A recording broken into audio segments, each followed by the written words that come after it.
জবটেক আসাম চেনেলত সকলোকে স্বাগতম জনাইছোঁ। জবটেক আসাম চেনেলে লৈ আহিছে আগন্তুক 2022 বৰ্ষত অসমৰ যিকোনো বিভাগৰ অনুষ্ঠিত হ'বলগীয়া পৰীক্ষাত ইম্পৰ্টেণ্ট কুৱেশ্যন এনচাৰ কিছুমান।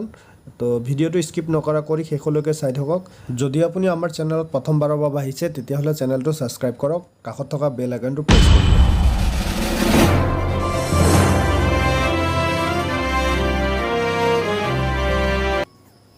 প্ৰশ্ন 1, অসমীয়া গদ্য সাহিত্যৰ জনক কোন?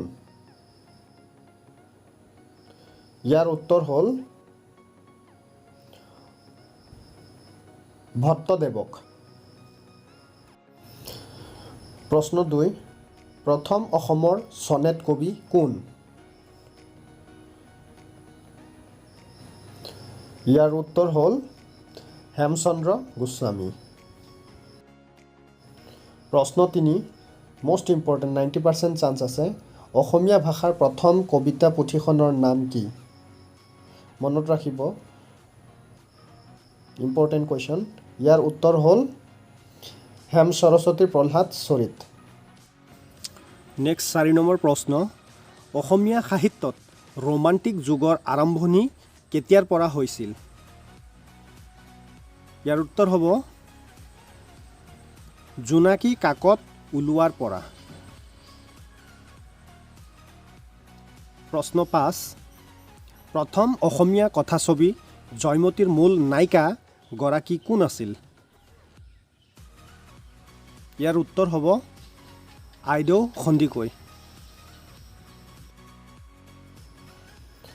প্ৰশ্ন 6, অসমত প্ৰথম অনাটৰ কেন্দ্ৰ কিমান চনত স্থাপিত হৈছিল? ইয়াৰ উত্তৰ হ'ল 1948 চনত। প্ৰশ্ন 7, স্বৰ্ণকমল বঁটা লাভ কৰা প্ৰথম অসমীয়া চলচ্চিত্ৰখনৰ নাম কি?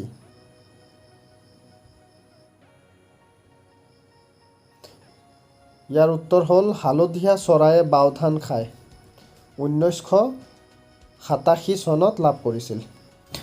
বন্ধুসকল, এনেকুৱা ইম্পৰ্টেণ্ট প্ৰশ্ন উত্তৰ পাবৰ কাৰণে আমাৰ চেনেলটো ছাবস্ক্ৰাইব কৰক আৰু ছাবস্ক্ৰাইব কৰাৰ লগতে কাষত থকা বেল আইকনটো প্ৰেছ কৰি অল কৰি ৰাখিব। প্ৰশ্ন নম্বৰ 8, চামেলি মেমচাপ কথাছবিখনৰ সংগীত পৰিচালক কোন আছিল? ইয়াৰ উত্তৰ হ'ল ডক্টৰ ভূপেন হাজৰিকা।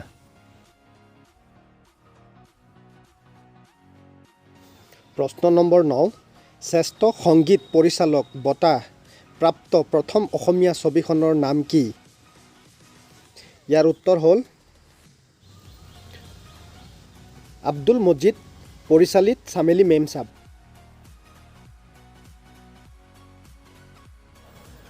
দহ নম্বৰ প্ৰশ্ন, ৰাষ্ট্ৰপতি পদক লাভ কৰা প্ৰথম অসমীয়া কথাছবিখনৰ নাম কি?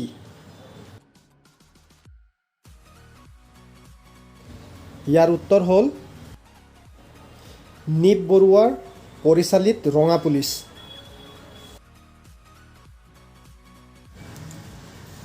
প্ৰশ্ন 11, অসমীয়া সাহিত্যৰ উপন্যাস সম্ৰাট বুলি কাক কোৱা হয়? ইয়াৰ উত্তৰ হ'ল ৰজনীকান্ত বৰদলৈক। প্ৰশ্ন 12, প্ৰথম অসমীয়া ব্যাকৰণখনৰ নাম কি? ইয়াৰ উত্তৰ হ'ল গ্ৰামাৰ অফ আছামিজ লেংগুৱেজ। ইয়াক লিখিছিলে উইলিয়াম ৰবিনছনে 1839 চনত। প্ৰশ্ন 13, অসম সাহিত্য সভাৰ প্ৰথম সম্পাদক কোন আছিল? বহুত ইম্পৰ্টেণ্ট কুৱেশ্যন, কাইণ্ডলি মনত ৰাখিব কুৱেশ্যনটো, 90% চান্স আছে। ইয়াৰ উত্তৰটো হ'ল চৰণ চন্দ্ৰ গোস্বামী। প্ৰশ্ন 14, অসম সাহিত্য সভাই প্ৰকাশ কৰা অভিধানখনৰ নাম কি? ইয়াৰ উত্তৰ হ'ব চন্দ্ৰকান্ত অভিধান। এই অভিধানখন 1933 চনত প্ৰকাশ হৈছিল। প্ৰশ্ন 15, চিৰাজ নাটকখনৰ নাট্যকাৰজন কোন আছিল? ইয়াৰ উত্তৰ হ'ব ফণী শৰ্মা। প্ৰশ্ন নম্বৰ 16 ভানুমতী উপন্যাসখনৰ উপন্যাসিকগৰাকীৰ নাম কি? ইয়াৰ উত্তৰ হ'ব পদ্মনাথ গোহাঞি বৰুৱা।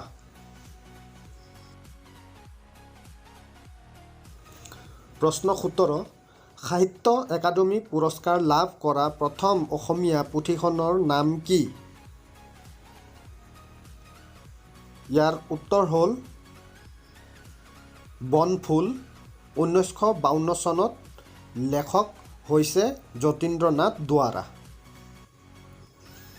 প্ৰশ্ন 18 অসমীয়া ব্যাকৰণক আধুনিক ৰূপ দিওঁতা প্ৰথম ব্যক্তিজন কোন আছিল? ইয়াৰ উত্তৰ হ'ল হেমচন্দ্ৰ বৰুৱা। প্ৰশ্ন 19 প্ৰথম অসমীয়া নাটকখনৰ নাম কি? ইয়াৰ উত্তৰ হ'ল শংকৰদেৱৰ চিহ্ন যাত্ৰা। প্ৰশ্ন 20 প্ৰথম অসমীয়া কথা কবিতাৰ ৰচয়িতা কোন? ইয়াৰ উত্তৰ হ'ল যতীন্দ্ৰনাথ দুৱৰা।